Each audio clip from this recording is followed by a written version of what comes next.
This is a bit of a discussion on chain tension. This is a injected Super Sport 900 that came in for a service, and the chain was particularly tight. It was so tight that you could feel a bit of weirdness when you wheeled it around, and certainly on the bench on a rear stand, you could feel the drag on the rear wheel because of the chain. And when you went to move it, you couldn't really move it at all. I've backed it off. I think it's backed off 2/3 of a turn, and so now there's a bit of movement there. On the side of the swing arm here, there's the chain tension sticker, and this one it says 25 millimeters from there to there, at about this middle point, about here, on the side stand. And that's sort of the important thing on the side stand. It will tell you how they think you should measure it, because it varies. So we'll run through how and why it varies.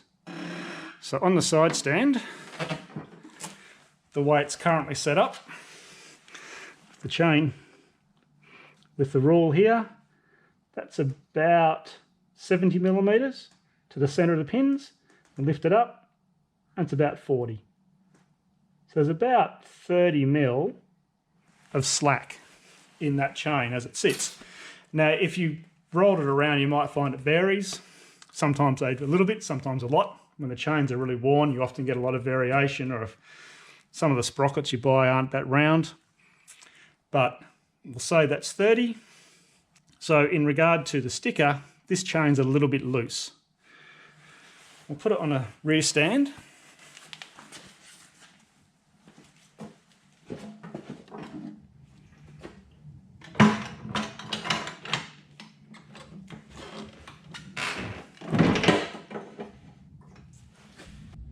Now that it's on the rear stand, there'll be a little bit more weight on the back of the bike. So the shock may have compressed a little bit more. Maybe, maybe not. It depends on how hard the spring is and that sort of stuff, how much preload's on it. But if we check it again, that's 65 to 45, or that's probably about 25 mil change there. That's because the back of the bike sunk a little bit. Now what I do when I service them is I either sit on it, or what I'll do now is I'll just lean across the seat and pull it down a bit, and now the free play has reduced quite a lot. I'll grab my little rule and see if I can measure it, which might not be that easy to really read it, but there, 60 to nearly 40. So that's probably about 15 millimeters. Personally, I'd probably go a little bit tighter than that, loaded or varied around. Sometimes you can see the chain go up and down as you spin the back wheel. This one's fairly consistent, which is good. Hopefully the over tension hasn't upset it at all. So that's not too bad, a bit on the loose side. What I'll do now is I'll pull the shock out, and that way we can move the rear wheel and the swing arm up and down and just see how much it does vary and where the tight point is. According to the manual, these have 135 millimeters of rear wheel travel and 71 millimeters movement on the shock. So we can sort of work out, when I set it up and pull the stand out, it'll drop. We'll measure there, we'll lift it up 135 mil and see where the tight spot is and how tight it actually gets.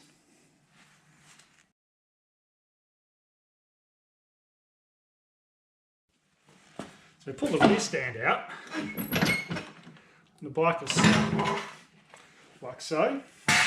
The wheel's not on the bench. Put a little bit of tape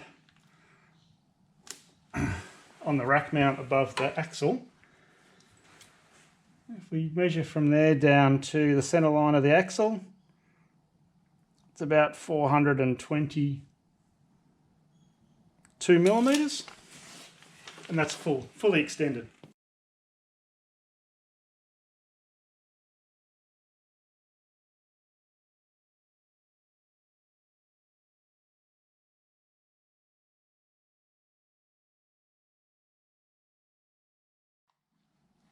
We'll take the sprocket cover off so that we can see when the 3 shafts all line up. Got the output shaft here, or counter shaft, people might call it, the swing arm pivot here, and the axle. And when these 3 are all in line, the chain should be the tightest.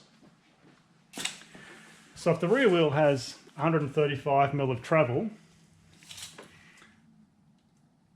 that should stop when the centre line of the axle is about 285mm here. So I might just throw it on the trolley jack. And we'll lift it up. That might even be there.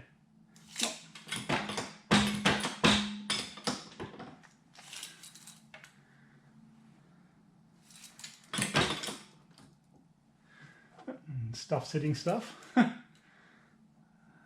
That's probably about it there. That's 135mm up from where it was. Chain's fairly loose, and you can see the centre line would be about here. So that's gone past the tightest point, and we can see that. At this point, our chain tension is 55 to 35. So that's still 20mm or so.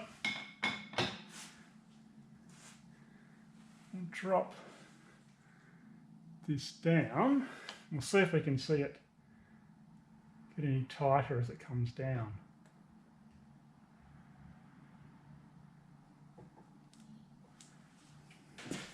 If I get my little laser chain aligner tool, no, it's not going to fire it down the side there. That's, I had the dot on the black rubber before.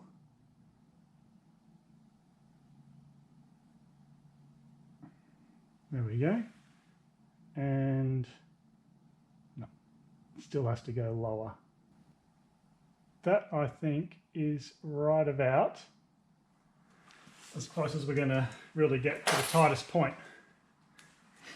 And at that point, under here, we've got, say, 50 to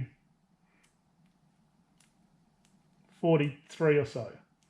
So that's about 7mm of movement, and that will be the tightest point of the chain.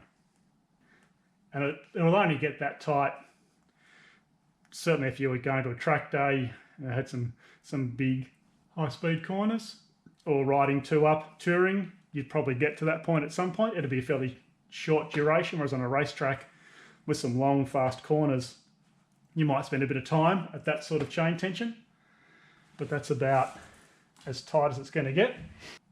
If it was a little bit tighter on the original measurement, you might find it would almost be no movement there at all. So if we call that our absolute tightest point of chain tension, you can just work backwards from there. And this is often an experiment you can do. If it's easy to pull the shock out, lift it up, find the tightest spot, set what you think should be the absolute tightest tension you would want to use. I wouldn't want to go a lot tighter than this, but if I just sort of go one more increment both sides.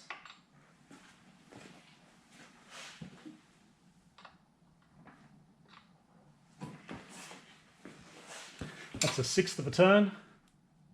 I certainly wouldn't go any tighter than that. And then if we lift it up and spin it around, yeah, it's pretty consistent. So if we use that as a guide, we can now work back to our side stand position. The tightest point of the chain is at 340, which is about 82mm compressed, or probably nearly 2/3 of the travel. So about 2/3 of the travel of the rear shock on this SS is where the chain is the tightest.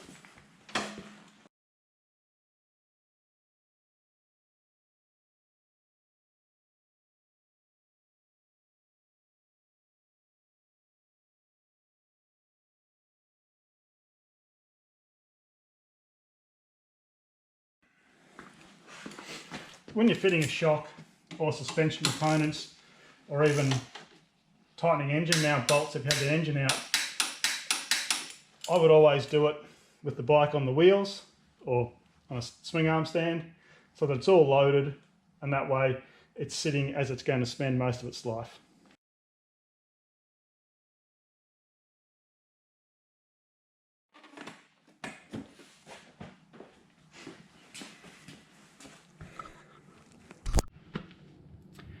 And so we're back on the ground again. I'll do what I normally do. I'll lean over the seat and see what we've got this time.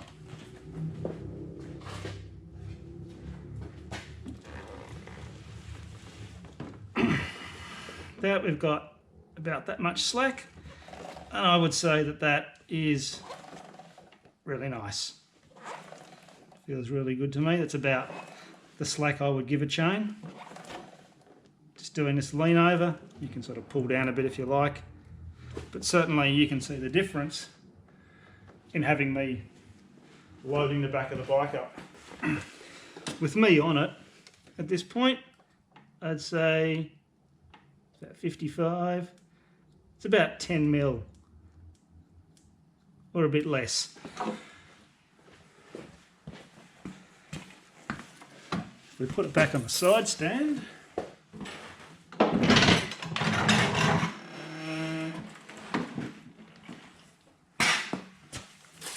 back to where we started, and now we're seeing the bottom of the divot is 70, top is about 45, so that's about 25 mil on the side stand. So we agree with the sticker. Now sometimes you might not agree with the sticker, or you might think the sticker just sounds really weird. Take a Monster 1100. The stickers say 65 or 70 millimeters slack, which sounds like an awful lot, but because of the geometry of the single-sided swing arm with the eccentric rear hub, and on those I think the eccentrics at the top, when you sit on it, that 65, 70 mil slack will just go away, and the chain does get much, much tighter. So you need to read these, see what it says. You may not agree with it, you might think it sounds stupid, but you need to try it. And more than anything, you need to make sure that when you set the tension, it's loaded, just to make sure it's not too tight. I see a lot of chains that are too tight. This one was incredibly tight, but it's just a simple test, and if you need two people to do it, get someone to sit on it. You've got two people to help, get two people to sit on it. It's a dual seat bike, and that way you can get much more variation in the chain tension or the travel. Some bikes you don't get much variation. Often the Aprilia Millets gave very little variation in tension from loaded to unloaded. So just be aware of what you're doing and adjust accordingly. If we move over to the dark side of the workshop for a minute, this is 851 and this is a 400 Monster. But these have a swing arm style where the chain adjuster, this setup, which pulls the axle back, then needs to be preloaded once the axle is tight. And the reason for that is, if this bolt isn't tight, then it can wind itself out on this plate at the end of the swing arm, or like Dave the Monster has. Those plates fall out and then they fall onto the disc or the sprocket and get all chewed up, and the bolts get bent and all that sort of thing. 851, 888, then the Monsters, the ST series, some of the 750 Super Sports with the Velicki square aluminium swing arm. I think all the steel Super Sport swing arms all have this style of system. On the Super Sport we were just looking at, where the adjuster is at the front, it pushes the axle back, and so you don't put any preload on the axle when you're done because there's no need. The problem this brings is when you go to adjust the chain, before you loosen the axle, you need to loosen these and take the preload off, because if you leave the preload on, when you loosen the axle will move backwards because of the preload here. And it might not be even. Sometimes you might get a little bit of a turn, and sometimes you might get a quarter of a turn or more when you try and torque these to 8 Newton meters. It's not very much torque, but sometimes you get movement that, and it's because these caps move the way they sort of pull against the swing arm. It just happens. But if you loosen the axle, it might pull back unevenly, or it'll pull back a lot. It might pull back more than you want it to, so then the chain seems like it was loose, now it's really tight, and you have to sort of wind them forward. So always loosen these adjuster bolts before you loosen the axle on this type of chain adjustment system. Then you just adjust the chain up, torque the axle up, and then torque these up. On some of the STs, you notice where you try and torque these to 8 Newton meters, you can even see the axle move a little bit, which can be really infuriating. So just be aware, that's why you need to make sure your axle's torqued up properly.